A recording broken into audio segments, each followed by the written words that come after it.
Students, आज हम आपको दी फाउंटेन जो कि पहली पोयम है उसका पहला कंप्रीहेंशन स्टैंजा बताने जा रहे हैं।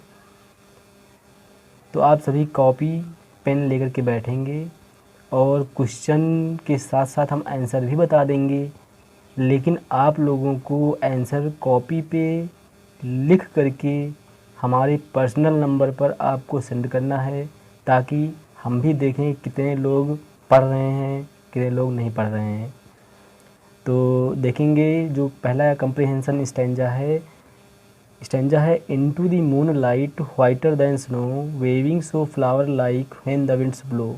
इनटू मीन्स में, द मून लाइट मीन्स चांदनी रात्र में। यानी इस स्टैंजा में जेम्स लॉवेल फाउंटेन ने फव्वारे का वर्णन करते हुए कहते हैं कि फव्वारा जो है वो इनटू द मून लाइट चांदनी रात्र में वाइटर में सफ़ेद दिखाई देता है, दैन स्नो बर्फ़ से भी अधिक। यानी चांदनी रात्र में फव्वारा बर्फ़ से भी अधिक सफ़ेद दिखाई देता है। वेविंग मीन्स हिलता रहता है, सो फ्लावर लाइक फूल की तरह। यानी इसकी गति कैसी है, फूल की तरह है, फूल की तरह वो हिलता रहता है। व्हेन जब, द विंड्स मीन्स हवा, ब्लो मीन्स चलती है, जब हवा चलती है। तो ये स्टैंजा आपका कंप्रीहेंशन में है। तो हम देखते हैं इसके क्वेश्चन और इसके आंसर देखेंगे। पहला क्वेश्चन है, write the title of this poem from which the above noted lines of poetry have been taken. Write means लिखो, द टाइटल मीन्स शीर्षक लिखो, ऑफ दिस पोएम इस कविता का शीर्षक लिखो, फ्रॉम व्हिच जिससे, the above noted lines, above means उपर्युक्त, noted lines means पंक्तियाँ, ऑफ पोएट्री कविता की, हैव बीन टेकन ली गई हैं। यानी जिस पाठ से ये पंक्तियाँ ली गई हैं उस पाठ का नाम लिखना है। टाइटल मतलब होता है शीर्षक, यानी पाठ का नाम लिखना होता है। तो दी नेम आप ऐसे लिख देंगे, the title of the poem is the fountain. दूसरा जो अथवा करके दिया है, give the title of the poem from which the above noted lines have been selected, ये भी आपका वही पाठ का नाम ही लिखना है। अगला क्वेश्चन देखेंगे दूसरा, point out the rhyming words in the stanza. इस स्टैंजा में राइमिंग वर्ड होता है रिदमिंग वर्ड होता है, राइमिंग वर्ड होता है लयबद्ध शब्द, यानी जिसकी सुर धुन लय एक तरह बनती है, उन शब्दों को लिखना होता है। इस स्टैंजा में जो भी लयबद्ध शब्द हैं उनको लिखना है। तो इसमें दो ही एक शब्द है वर्ड, इसका आंसर ऐसे लिखेंगे, the word snow and blow rhyme together. यानी स्नो और ब्लो जो वर्ड हैं वो राइमिंग वर्ड हैं, स्नो राइम्स विद ब्लो। यानी आपको लिखना है the word snow and blow rhyme together. तीसरा क्वेश्चन है, what kind of moment does the word waving suggest. What kind of moment, what kind किस प्रकार की, ऑफ मोमेंट्स गति, किस प्रकार की गति, डज द वर्ड मीन्स शब्द, डज साइकिल होगी, द वर्ड मीन्स शब्द, वेविंग मीन्स वेविंग शब्द किस प्रकार की गति को सजेस्ट में सुझाव देता है, या वेविंग शब्द का आशय किस प्रकार की गति से है।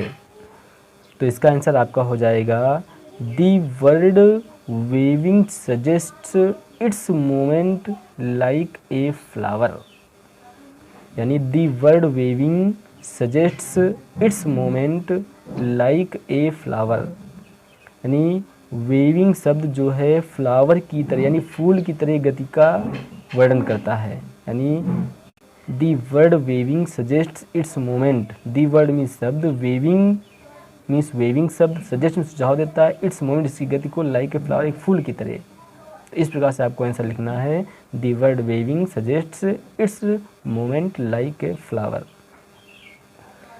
चौथा क्वेश्चन है, what colour is the fountain in the moonlight. What colour क्या रंग या किस प्रकार का रंग, इज मीन्स है द फाउंटेन फव्वारे का, इन द मूनलाइट चांदनी रात में, चांदनी रात में फव्वारे का रंग कैसा है। तो वाइटर दैन स्नो, वाइटर मीन्स सफ़ेद दिखेगा, दैन स्नो बर्फ से भी अधिक। तो आपको लिखना है, the colour of the fountain is whiter than snow, the colour of the fountain is whiter than snow.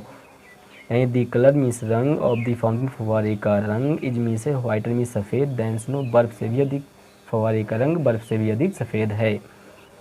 Last question है आपका, what happens to the fountain when the winds blow.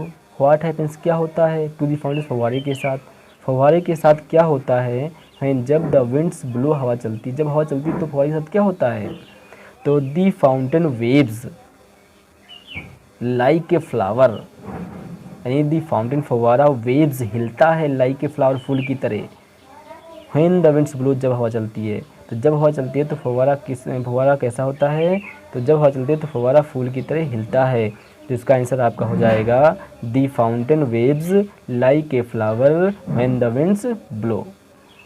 तो ये स्टैंजा आप सभी इसके आंसर हमने बता दिए हैं। इसके आंसर आप कॉपी पे लिख करके हमारे पर्सनल नंबर पर सेंड करें, ताकि हम भी देखें कितने लोग पढ़ रहे हैं। धन्यवाद।